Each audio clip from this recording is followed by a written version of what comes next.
The Sendai Media Center serves as a thriving hub for innovation, creativity, and community participation in Sendai, Japan. The center, which was founded to encourage cooperation between media professionals, artists, and the general public, provides a vibrant environment furnished with state-of-the-art equipment and tools. It provides a venue for a range of multimedia initiatives, seminars, and displays, encouraging the sharing of concepts and the advancement of new media competencies. The Sendai Media Center, dedicated to fostering intellectual understanding and local talent development. This is a key player in forming the media landscape of the region and fortifying community bonds. The Sendai Mediatek, or the Sendai Media Center, is a mixed program public facility which combines library and art gallery.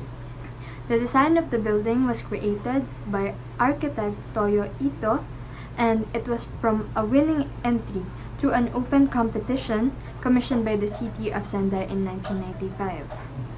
And this structure, without doubt, received many awards, including the World Architecture Awards 2002, the best building in East Asia. The construction of this building started December 17, 1997, and it was fully completed on August 10, 2000. The construction of this building started on December 17, 1997, and it was fully completed on August 10, 2000. Later on, the Sendai Media Center opened to the public officially in January 2001.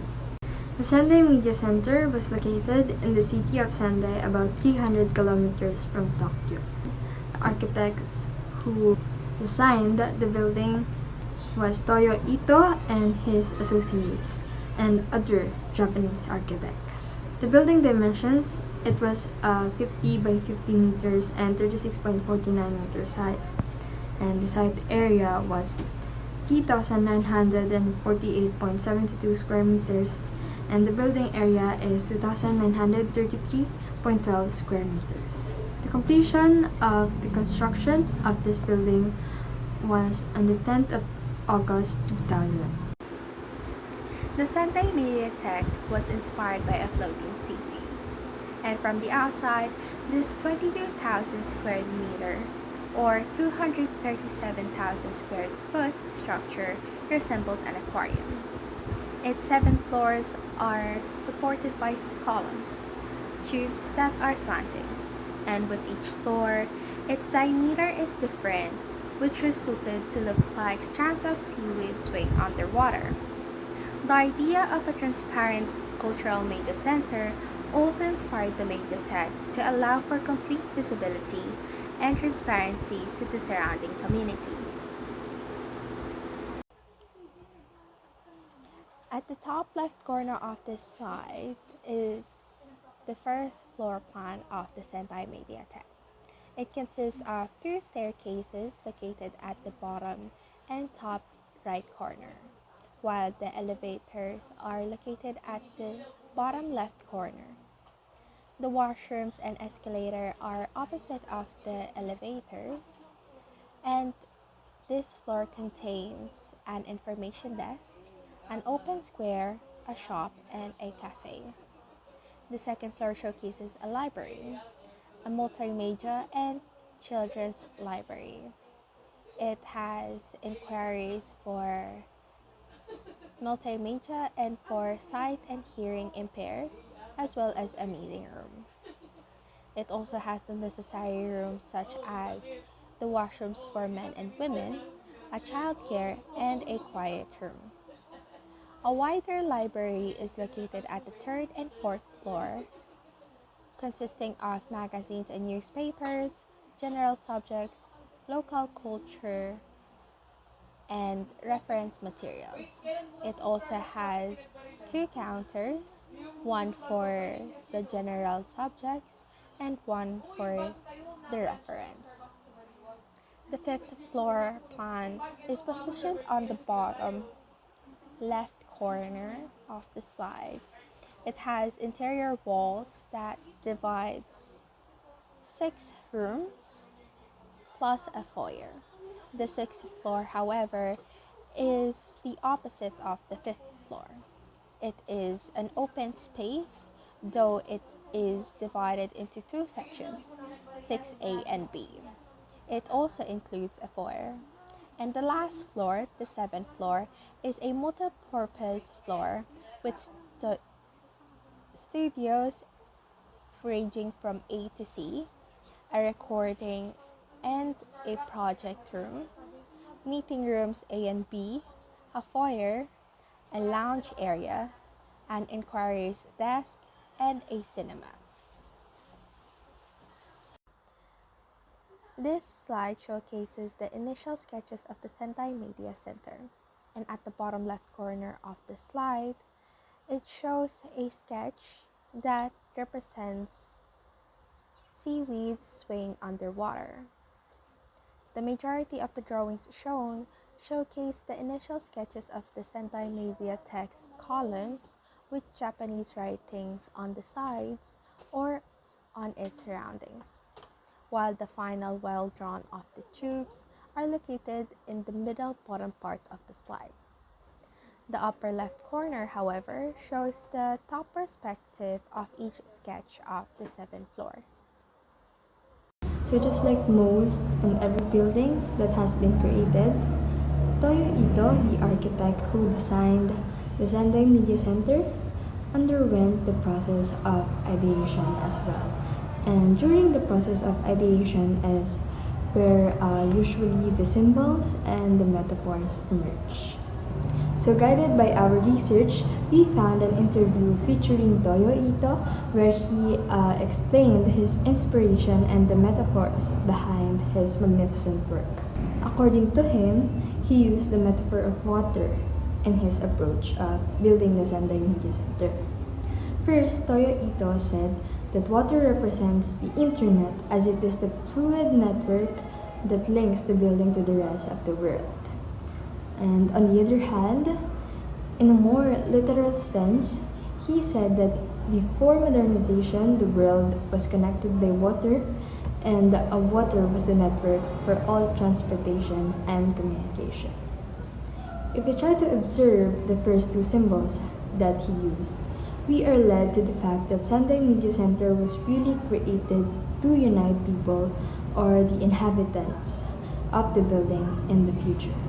To further scrutinize the metaphors and symbols used by Toyo Ito in designing the Sendai Media Center, we will talk about the message behind the structure of the building in and out. Starting with its interior. First one says here that there are minimal to no walls dividing the building's interior. Toyo Ito addressed the reason why there's a little partition wall inside this building. As he said that when he designed the Sendai Media Tech or the Sendai Media Center, he was thinking of the refugee shelters. It was said that although other architects mostly worked to build partitions for privacy, Toyo Ito wanted the other way around because he wanted to set up nice tables where people could gather and join. Toyo Ito's vision of Sendai Media Tech is the kind that bring the people to want to be together, particularly the victims of the disasters. He wants to give the community a foothold and bring the people together.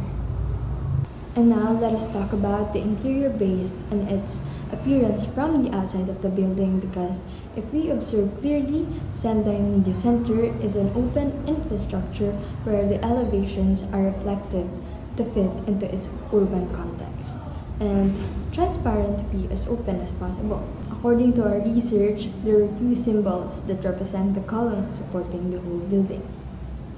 And the first one, it says here that the building's 7 floors were supported by slanting columns that look like strands of seaweed swaying underwater. And the other one says that the columns are like forest trees with the dimensions differed in each floor.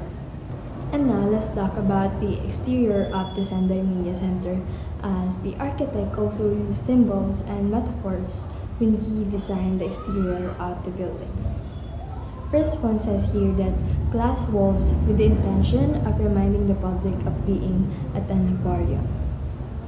Because of the building's shape and form and the columns that represents as a seaweeds, the building itself also did resemble an aquarium.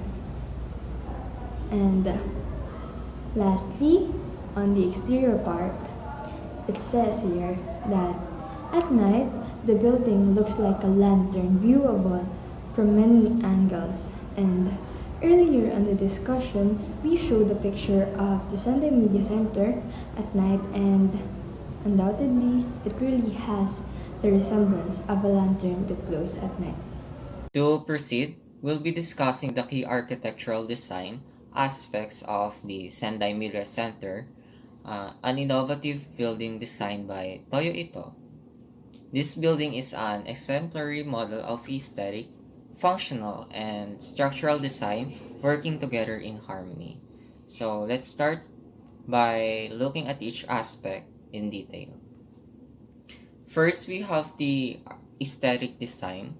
According to Ong 2013, this building's exterior is described as delicate, almost immaterial with a translucent glass skin. This gives it an ethereal quality, allowing it to blend with the sky and its surroundings. It's a beautiful setting for various functions such as library, exhibition galleries, and multimedia spaces. The transparency of the glass facade enhances the feeling of openness and lightness, making it an iconic work of modern architecture. Next, let's explore the functional design.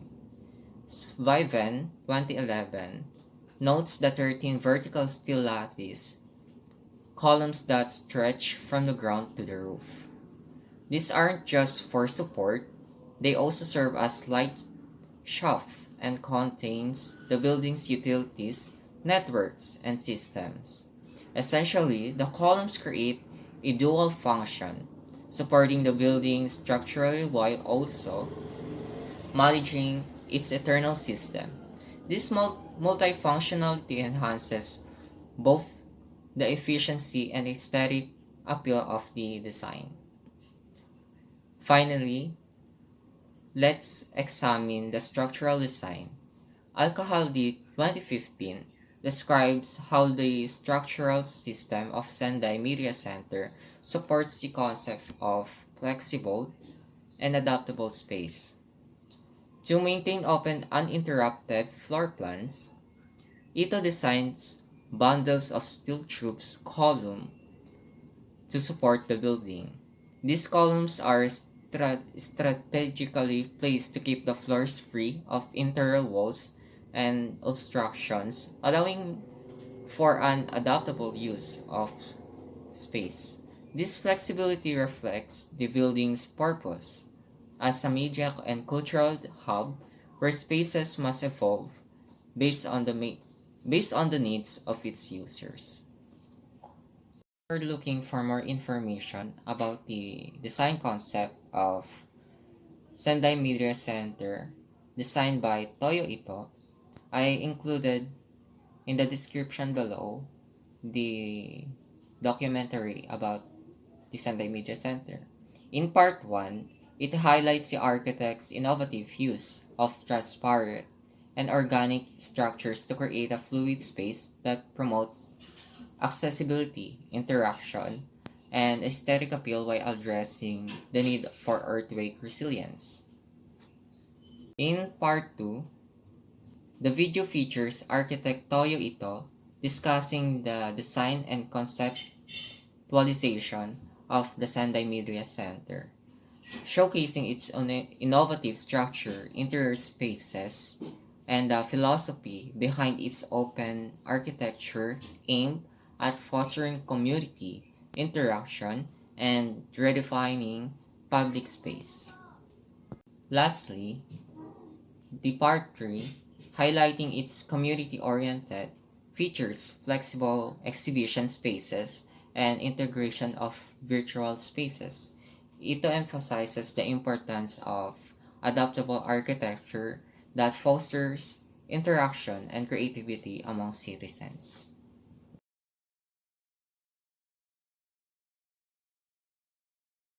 Concludes our presentation about the design concept of Sendai Media Center. We hope that you learn a lot from it. Thank you.